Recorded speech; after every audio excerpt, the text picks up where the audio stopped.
Olá, tudo bem? A graça e a paz do Senhor, minhas queridas. Nós estamos aqui para fazer o nosso estudo sobre as mulheres da Bíblia. E como nós vimos, né, na primeira aula presencial, né, uma aula inaugural que nós fizemos na igreja, né? E eu queria compartilhar com todos, com todas, né? Mas antes de tudo, eu quero me apresentar. Meu nome é Elizabeth Mendonça, né? Sou formada em teologia, faço parte, né, do centro de ensino da minha igreja, né, na qual eu congrego, e estou aqui para contribuir com essa grande obra, né, com essa maravilha que é estudar a palavra do Senhor, né? E vamos começando, aproveitando aí que estamos se aproximando o mês de março, né? Vamos começando aí estudando algumas mulheres maravilhosas na Bíblia, né? E que fizeram parte de grandes projetos de Deus, né? Deus tem para cada uma de nós um grande projeto, amém? Eu queria iniciar essa aula, né, com o princípio de tudo, né? O princípio de tudo, né? Deus fez Eva, né? Deus criou a mulher, né? E qual seria o grande objetivo que Deus criou a mulher, né? Para Adão, né? Eva, ela era uma mulher companheira, era uma mulher que ajudava a Adão a fazer as tarefas, né? As tarefas que foram designadas, né, para ele no Jardim do Éden. Deus, quando deu a Adão, né, tudo que ele criou, né, tudo que ele preparou ali, e foi assim um grande gesto, né, de sabedoria ali, né, que o Senhor colocou, foi dar uma companheira para Adão, né? Então Deus criou a mulher como uma ajudadora, como uma companheira, né? Aquela que estará sempre ao lado, né? Ali dando apoio, ajudando a administrar, né? As tarefas, né, que Deus fez, né, que Adão teria que cumprir ali, né? E Deus foi e criou a Eva e tirou da costela do Adão, né? A palavra de Deus diz lá em Gênesis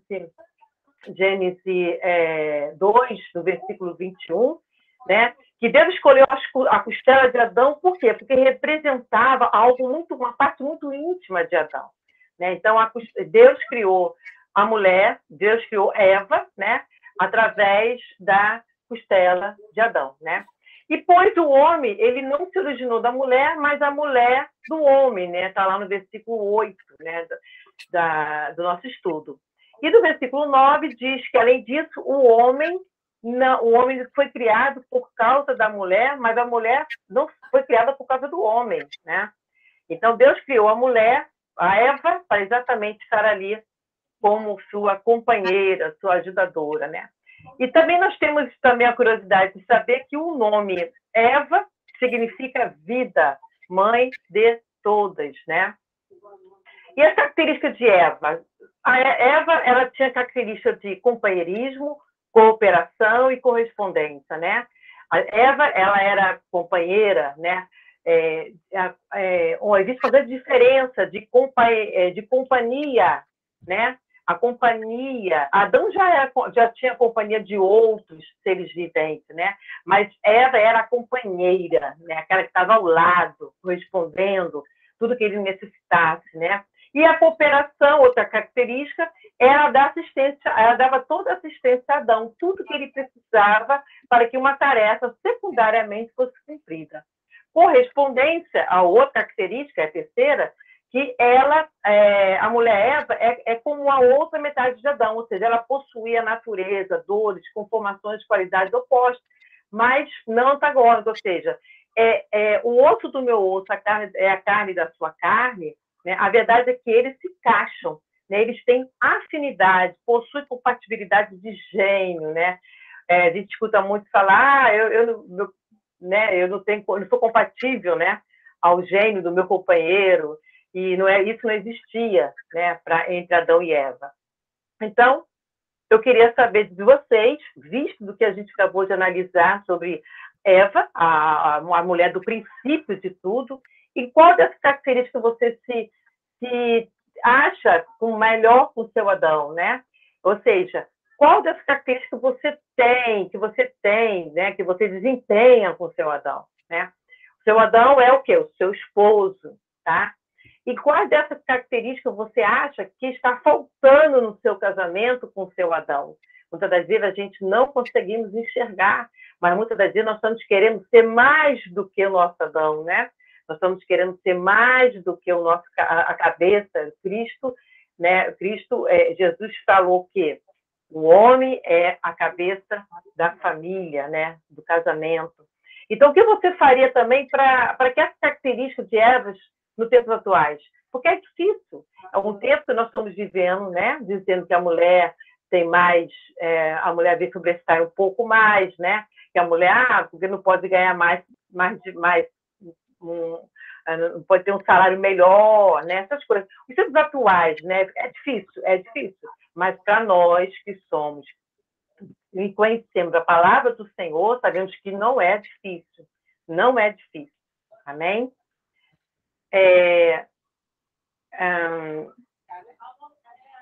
Vamos agora falar sobre Sara, tá? Eva, quando ela foi o princípio, né? O princípio, a gente vamos fazer a cronologia, né? Do tempo, né? Dizendo o seguinte: Eva foi a mulher do princípio. Essas mulheres que eu vou falar agora chama-se as mulheres que foram após o dilúvio, né? Aconteceu esse evento que marcou, né? Em seguida, vamos cronometrar isso, separar direitinho, porque se a gente ler a Bíblia todos os dias, a gente vai encontrar sempre uma mulher especialíssima para que nós possamos imitá-la, né? Fazer com que Deus agiu na vida dela e agirá na nossa vida também, tá?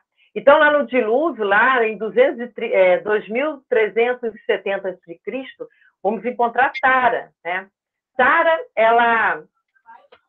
o significado do seu nome é amorosa, carinhosa, hospitaleira, bela, né? Sara foi esposa de Abraão e mãe de Isaac, tá?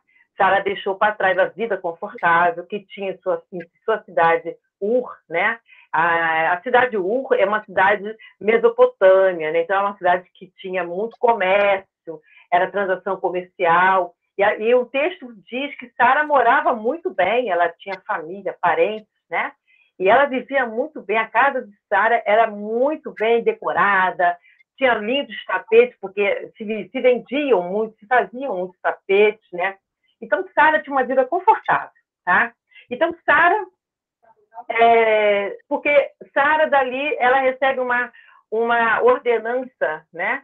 Deus ordena a Abraão para que ele fosse, né?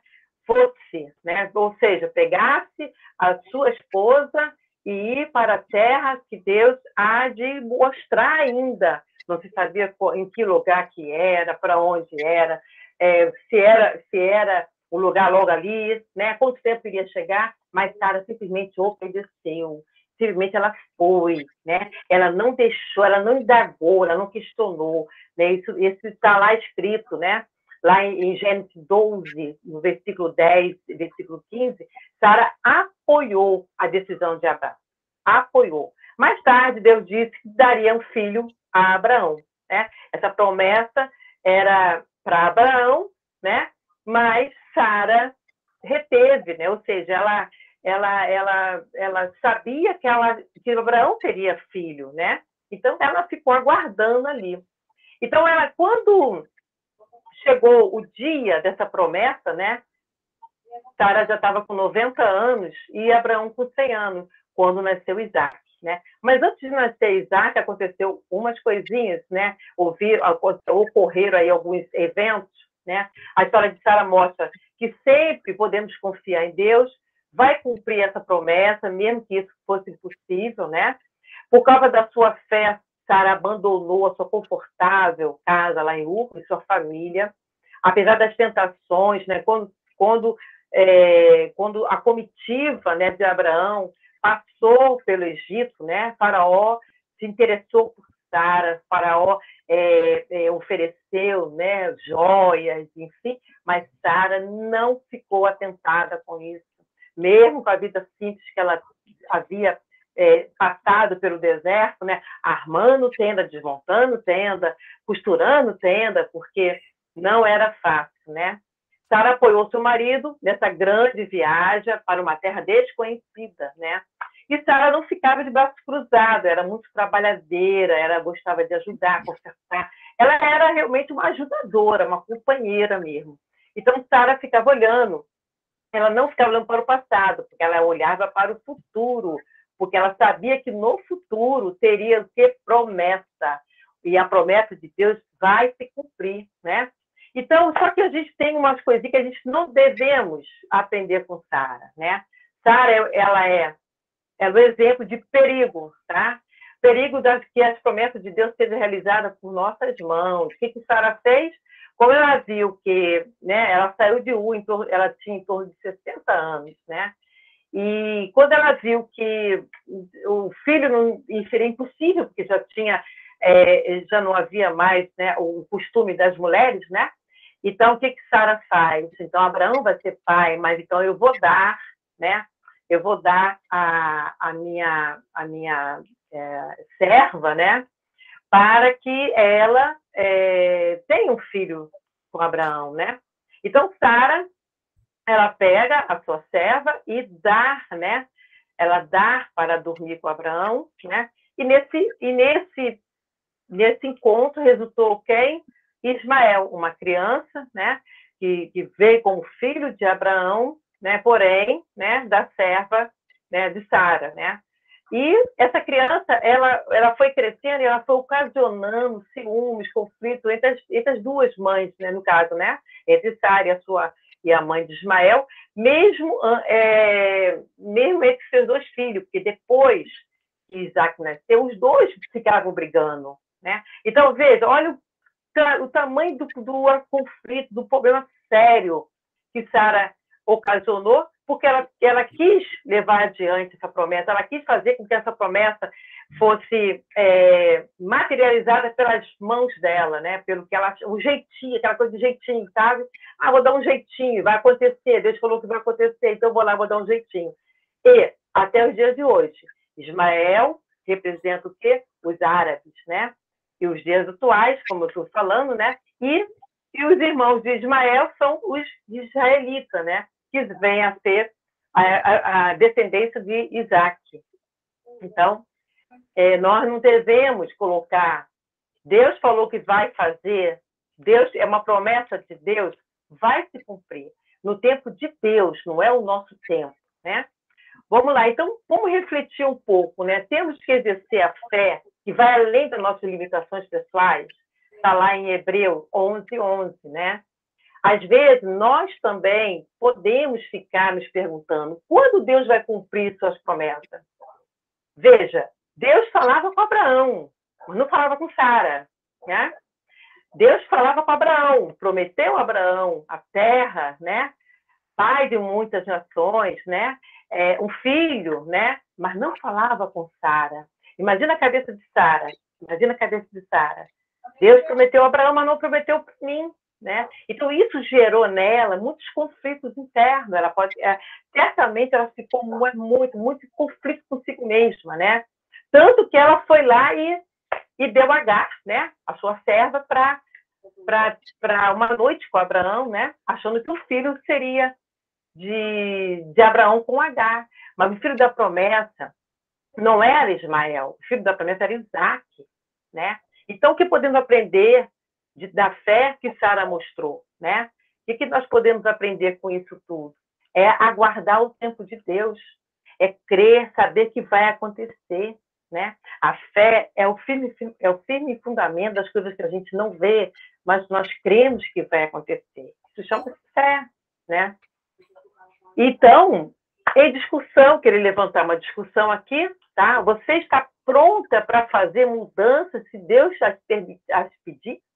Se Deus te falar, saia da sua parentela, da sua terra e vá fazer a minha obra, né? Vá falar com alguém que está lá do outro lado do oceano, né? E aí, você está pronta para essa mudança? Você está disposta a isso? Existe uma entrega sua para isso? Porque Deus quer te usar. Isto é fato, isso é concreto. Deus que precisa nos usar, né? Você está fazendo a vontade de Deus? Outra questão, você está fazendo a vontade de Deus? E o que podemos aprender da fé que Sara mostrou? Sara mostrou fé, mas também Sara mostrou o quê? Um pouco de insegurança, né? Porque ela não tinha certeza se o filho seria com ela. Tanto quando o anjo foi falar com Abraão sobre a gravidez de Sara, ela riu por dentro. Deus te conhece por dentro, minha amada. Se você duvidar das promessas do Senhor, Deus conhece por dentro. Sara, a paz de Deus diz que a Sara riu, mas ela riu por dentro. E o anjo falou, por que rir? Né? É uma passagem muito interessante. Então, nunca duvide do que Deus tem para a tua vida. Nunca duvide do que Deus preparou para você. Se Deus disse que vai fazer, Ele vai fazer. Ele vai acontecer, vai acontecer. Outra mulher que eu queria também colocar aqui no tempo, né, no nosso cronograma, é a mulher de Ló. A Bíblia não fala o nome dela, tá? Não tem o nome dela, só tem a mulher de Ló, né? A Bíblia, sabemos que ela teve 2 filhas e ela morava com a família em Sodoma, né? Esse evento ocorreu lá, né, lá atrás, né? Quando Abraão, houve uma divisão, né? Com seu sobrinho Ló, Ló já tinha essa esposa, né, e as filhas pequenas, e foram morar em Sodoma, né? Então, o que aconteceu com a mulher de Ló, né? A palavra diz, né, que ela desobedeceu a uma ordem de Deus, né? Deus havia decidido destruir Sodoma porque a cidade estava completamente um caos. Ninguém respeitava ninguém, moralidade sexual, enfim, era uma cidade realmente assim que não agradava de jeito nenhum, né? Mas ali morava em Sodoma, morava Ló. Ló era o sobrinho de Abraão. E Abraão, ele intercedeu por Ló, né? Então, olha o poder da intercessão. O que Deus faz? Deus envia um anjo e manda lá na casa de Ló. E manda falar, venha, vamos embora daqui, vamos para um lugar alto e seguro, né? Está lá em Gênesis 18, 20, 19, né? A gente vai ver essa passagem, né? Então, os anjos falaram para Ló e sua família ir embora, não olhar para trás, se não tivesse obedecesse, né? Iriam morrer, né? Então, o que acontece? A mulher de Ló, ela vai e olha para trás. Ela parou para olhar para trás. E a palavra de Deus diz que ela se transformou numa grande coluna de sal. Veja, minhas amadas, quando você para olhar para trás, como a mulher de Ló, ela olhou, o que ela lembrou? Ela lembrou da poltrona que ela deixou para trás, ela lembrou das panelas que ela deixou para trás, ela lembrou da casa que ela deixou para trás. E aonde estava o coração dela? O coração dela estava na casa, não estava na obediência a Deus. O coração dela estava nos utensílios da casa, nas suas coisas, suas toalhas. Eu sei que a gente é dona de casa, né? A gente tem um amor pelas nossas coisas, né? Ei, mas não era o que Deus queria para ela naquele momento, né? E por quê? Por que uma coluna de sal? Por que uma coluna de sal, né? Ah, mas por que não se transformou numa árvore? Por que não se transformou numa estátua, né, de pedra? Porque sal em Sodoma era a atividade comercial de lá. É dali que movia a cidade, né? Então, o coração de Sara, o coração da mulher de Ló estava onde? Na cidade de Sodoma. E a transformação dela em sal foi exatamente o juízo que Deus fez dela, foi o julgamento que Deus fez a ela, né? Isso é muito interessante. Bom, o que nós não podemos aprender com a mulher de Ló? A história dela mostra que é perigoso amar as coisas materiais ao ponto de desobedecer a Deus. Foi o que eu acabei de dizer, né? Ela lembrou da casa dela, ela lembrou da colcha que ela deixou, ela lembrou da mesa que ela deixou, né? As coisas materiais, né? Deus, ele conhece o nosso desejo, né? Do nosso coração. Mas os nossos desejos, né? Tem que estar abaixo da obediência a Deus, abaixo do desejo de estar na presença do Senhor, entendeu? Então, Deus sempre, ele não dá honra a ninguém, a honra é dele, né? Então, Jesus falou dela, lá em Lucas 17:32, só para lembrar que esse evento aconteceu lá no Antigo Testamento, amém? Lá em Lucas, Jesus menciona ela. Jesus fala dela como um exemplo que serve para alerta para todos. Ele diz, lembre-se da mulher de Ló, né? Jesus estava ali ensinando, né, sobre a obediência, né? E aí ele trouxe esse evento, né? E relata a sua experiência, né?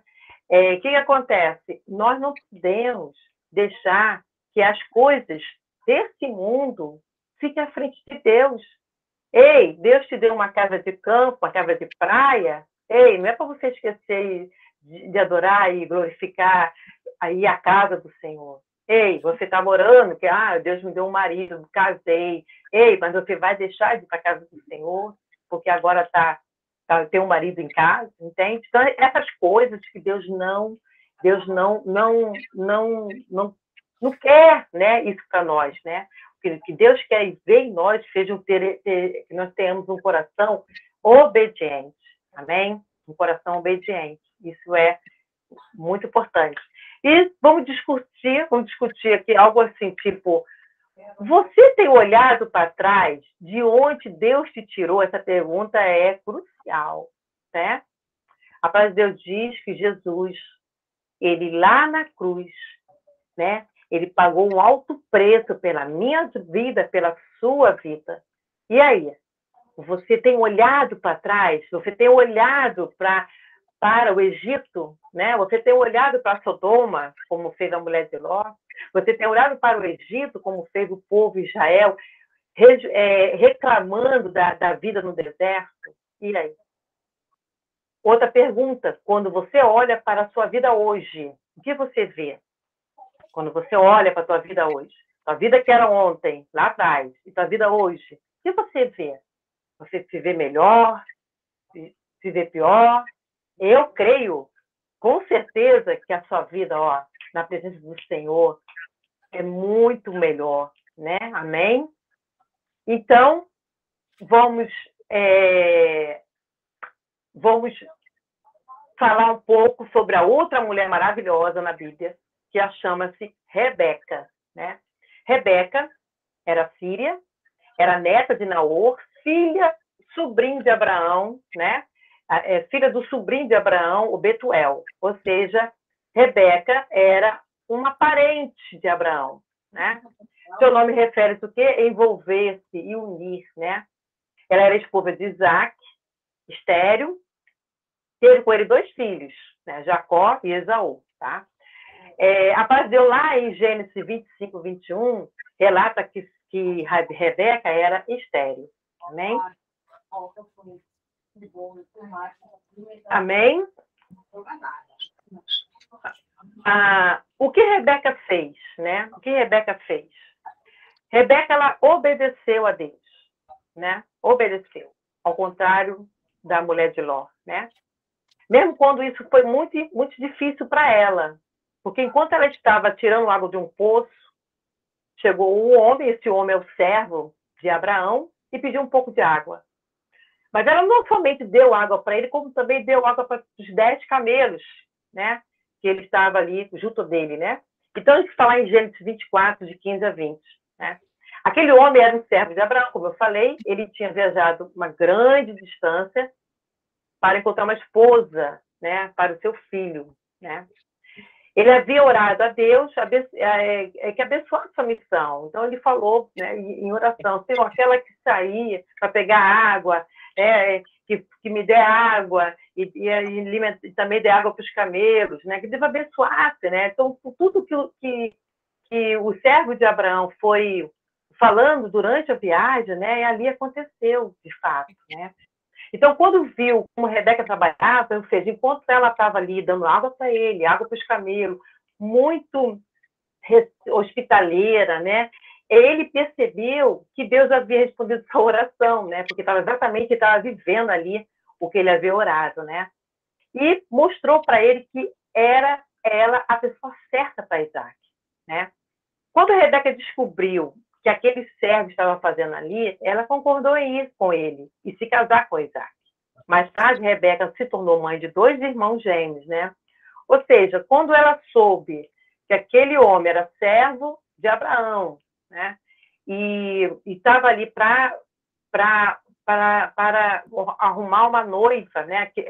Abraão ele teve esse cuidado, né? Por conta da promessa, né? Ele pegou seu filho e procurou uma da mesma família, não foi uma estrangeira, entende? Então, da mesma linhada, né? Vamos chamar assim, para o seu filho. Então, Abraão se preocupou, né, em ir lá e arrumar uma esposa da mesma linhada, né, linhagem. Bom, Deus havia revelado para ela que o filho mais velho, Esaú, iria servir o mais novo, Jacó, né? Em sonho, né? Deus revelou isso para ela. Quando Isaac foi dar a Esaú a bênção do primogênito, Rebeca fez com que Jacó recebesse essa bênção, já que ela sabia que era a vontade de Deus. Mas só para lembrar que essa pequena passagem aqui, Esaú, na verdade, ele vendeu a sua, vamos supor, ele deu a sua primogenitura para Jacó, né? Trocando por um prato de lentilha. Mas Deus havia falado para ela, né? Que o mais novo, né? Que o maior, né? O mais velho, no caso de Esaú, iria servir o mais novo, né? Bom, então, nesse meio tempo, né? Rebeca, ela se apresenta com algumas qualidades, né? Então, o que a gente podemos aprender com Rebeca? Rebeca era modesta, trabalhadora, hospitaleira. Essas qualidades fizeram dela uma boa esposa, mãe e adoradora de Deus, né? O ensino a respeito da maneira como Deus concede recompensa surpreendente para pessoas dispostas a servir, como se vê no que aconteceu com Rebeca. Quando nós estamos dispostos a servir ao Senhor, quando nós estamos dispostos a servir pessoas, né? Pessoas, né? Deus, ele nos surpreende, né? Deus, ele trata da gente de uma maneira assim surpreendente, né? A disposição para esperar pela bênção da sua família antes de aceitar um convite para partir e casar com Isaac, que era um príncipe rico e um modelo para os dias atuais, né? Rebeca, ela aguardou, né? Antes dela partir com o servo de Abraão, né? Ela ainda pediu para ficar um pouco mais ali, né? E os camelos, eles traziam muitos presentes, né? Especiarias, pratarias, enfim, Abraão era muito próspero, né? Então, ele deu esse para a família de Betuel, né? Então, vamos lá discutir uma coisinha. Você está à disposição para esperar a bênção do Senhor, como fez Rebeca? Rebeca esperou a bênção do Senhor. E quando ela percebeu que era a bênção do Senhor que estava em sua vida, ela não hesitou, ela nem questionou, ela simplesmente obedeceu, né? E vamos agora falar da última mulher, né? As últimas mulheres, né? Uma das últimas, né? Ainda tem, que é Leia, ou Lia e Raquel, né? Bom, essas duas irmãs têm uma coisa muito especial, tá? Porque a história afetiva dessas irmãs construíram a casa de Israel. Ó, que coisa linda!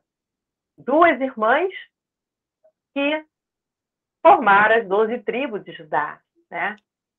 Bom, quem era Leia? Lia, né?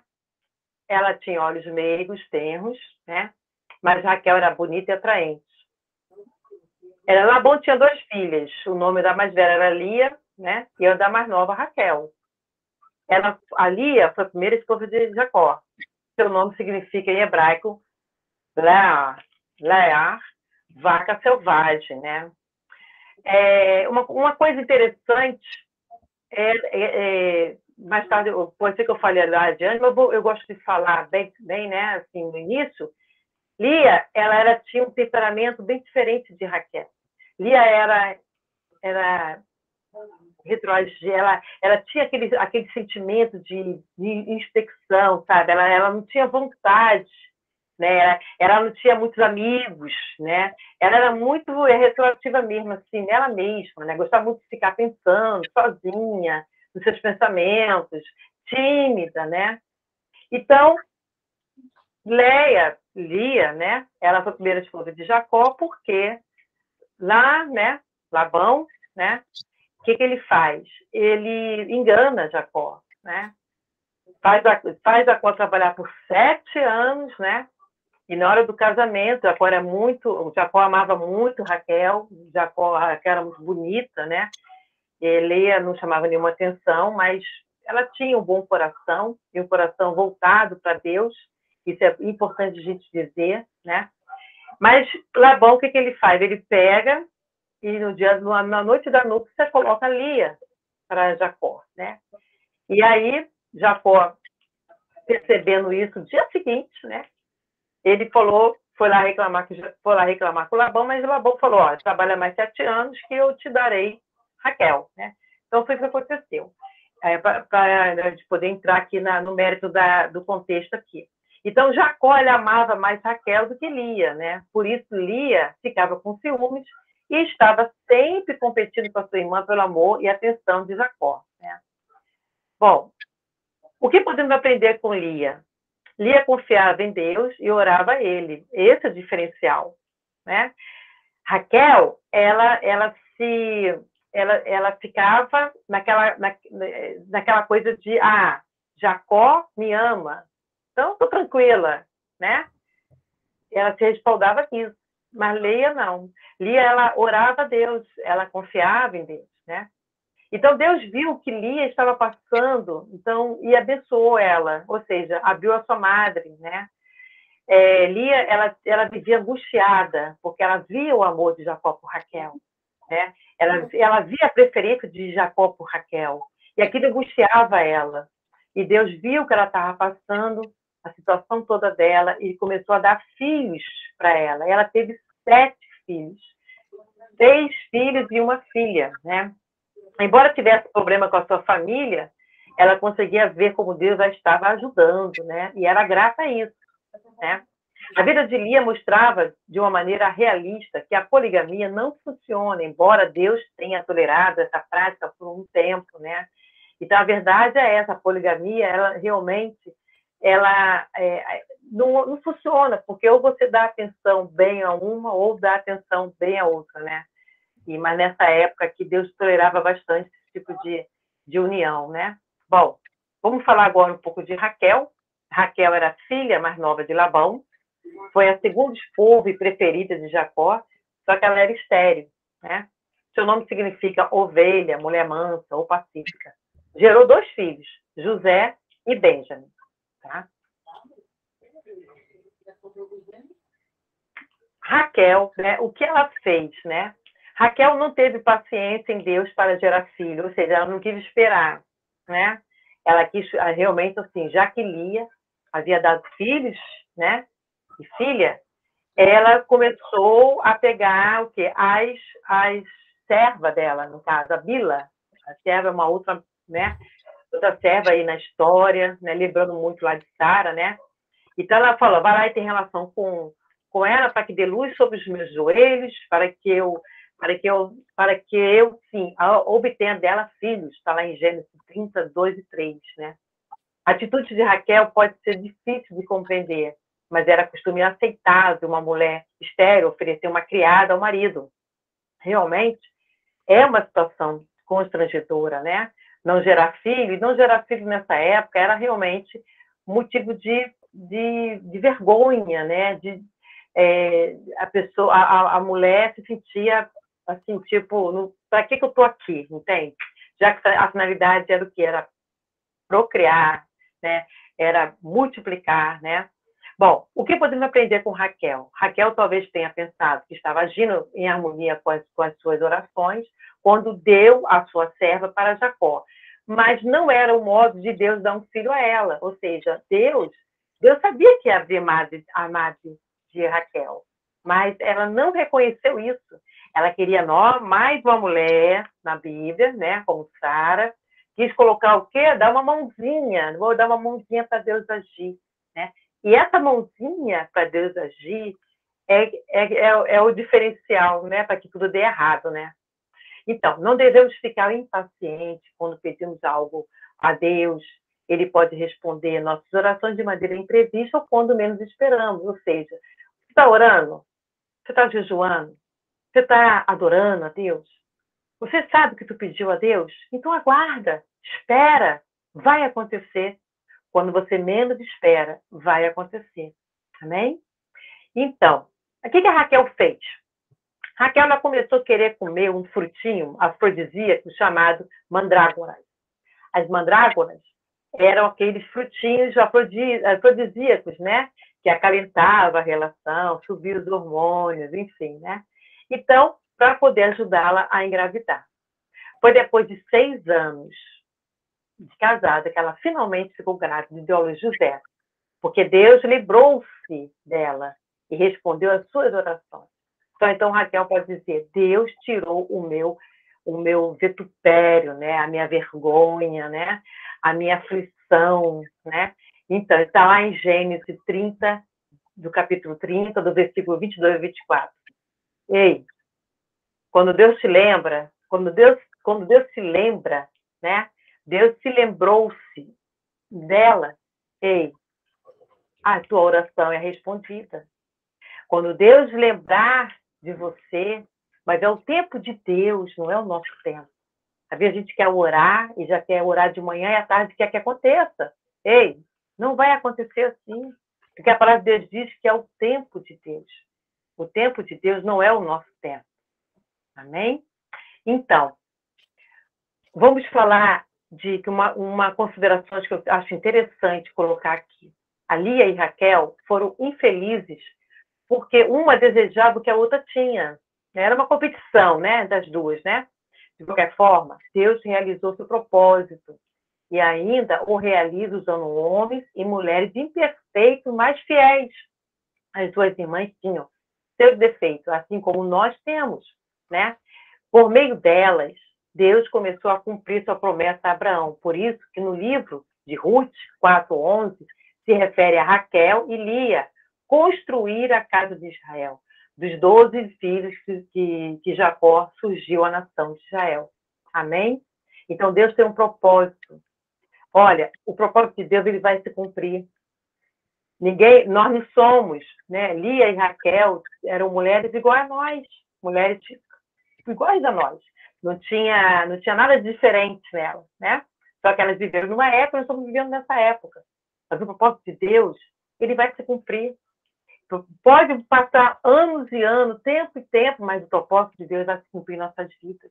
Amém? Então, eu queria deixar uma palavra para vocês, né? Que Deus, ele tem um propósito em nossas vidas, né? Deus sabe que nós temos condições de realizar esse propósito, né? Mesmo que em meio à confusão, como aconteceu, né? Nas duas, né? As duas irmãs, né? E eu queria levantar uma discussão aqui entre as amadas. Você se vê como Lia ou Raquel? Qual das duas você se identifica mais? Ah, eu sou mais Lia.